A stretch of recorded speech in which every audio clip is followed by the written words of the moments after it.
Hi, everyone. I'm Brooke Silva Braga. Thanks for joining us. A former associate of Trump advisor Roger Stone says he will not testify in special counsel Robert Mueller's investigation. And the former associate, Andrew Miller, is now facing contempt charges. His lawyers are downplaying them, calling the charges a technicality. Now, this comes as other members of Mueller's team are continuing to make their case against former Trump campaign chairman Paul Manafort. CBS News Washington correspondent Paula Reid has the latest. Andrew Miller, an associate of Trump campaign advisor Roger Stone, was held in contempt today for refusing to testify before a Washington grand jury. His lawyer, Paul Kamenar, said Miller intentionally defied a subpoena so he could challenge the constitutionality of the special counsel. We think the Supreme Court should rule on this issue. Special counsel Robert Mueller is investigating Stone as part of his now 15 months long probe into Russian election interference. Stone issued a statement saying Miller has no knowledge or evidence of Russian collusion, WikiLeaks collaboration, or any other illegal activity on my part. Stone and Trump have enjoyed a decades-long friendship, but now he has come under scrutiny from Mueller because of public statements he made during the 2016 campaign, suggesting that he knew in advance about hacked Hillary Clinton campaign emails released by WikiLeaks. He has also admitted being in contact with Guccifer 2.0, the online entity that released stolen Democratic information. Mueller has said Guccifer 2.0 was run by Russian intelligence.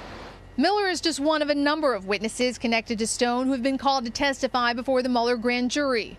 Kristen Davis was also expected to appear on Friday. Known as the Manhattan Madam for running a prostitution ring, she has worked with Stone for years. He is the godfather to her son.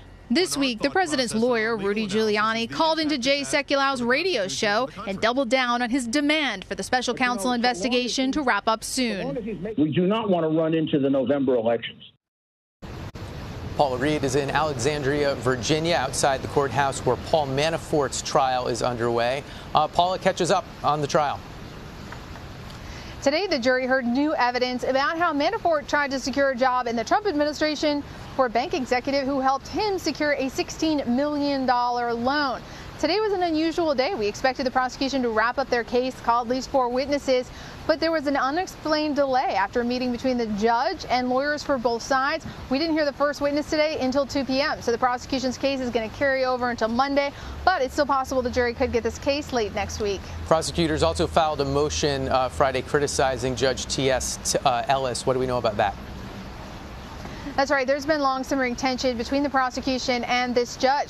The judge has continuously interrupted their questioning. He's told them to expedite, which isn't that unusual, but he also criticized them on several occasions, including one really heated exchange where the judge pointed to one of the special prosecutors and said, "I think you even have tears in your eyes." It's sort of a very unusual pushing the bounds of judicial intervention in a trial, in addition to these sort of kind of personal almost conflicts. Yesterday, Ellis apologized for something that he said in front of the jury when he admonished the prosecution for allowing one of the witnesses, an IRS agent, to be in the courtroom while other witnesses were testifying. He chastised special counsel for that, but then yesterday he apologized in front of the jury for doing that, said, "Look, I'm only human." So it's very interesting to watch this ongoing tension. Now there has been a motion filed by the prosecution, but we don't know what exactly that says or what will come of it. So the prosecution's case does not wrap up. It continues to next week. What's the timeline of the trial look like now?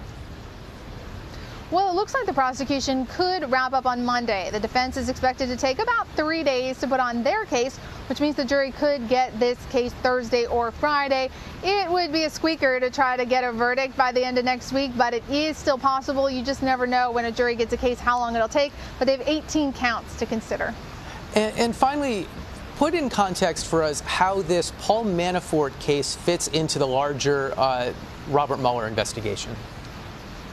Well, it's not the last trial for Paul Manafort. He faces another prosecution by the special counsel next month on slightly different charges. But look, a lot of people see this as a referendum on the legitimacy of the special counsel. If there is a conviction here, I think that would really validate the special counsel and the work that they've been doing. But if there's an acquittal or even a partial acquittal, that's going to give a lot of fodder to the president and his allies who claim this is politically motivated. They argue that, look, Paul Manafort's dealings overseas have been known for a long time, and that he's only been prosecuted here because of political motivation. So it's really crucial for the special counsel to secure an entire conviction in this case. So it'll be very interesting to see this verdict. There's a lot riding for special counsel Robert Mueller, the president, and obviously Paul Manafort and his family. High stakes. I expect we'll see you there again next week. Paula Reid, thanks. You will.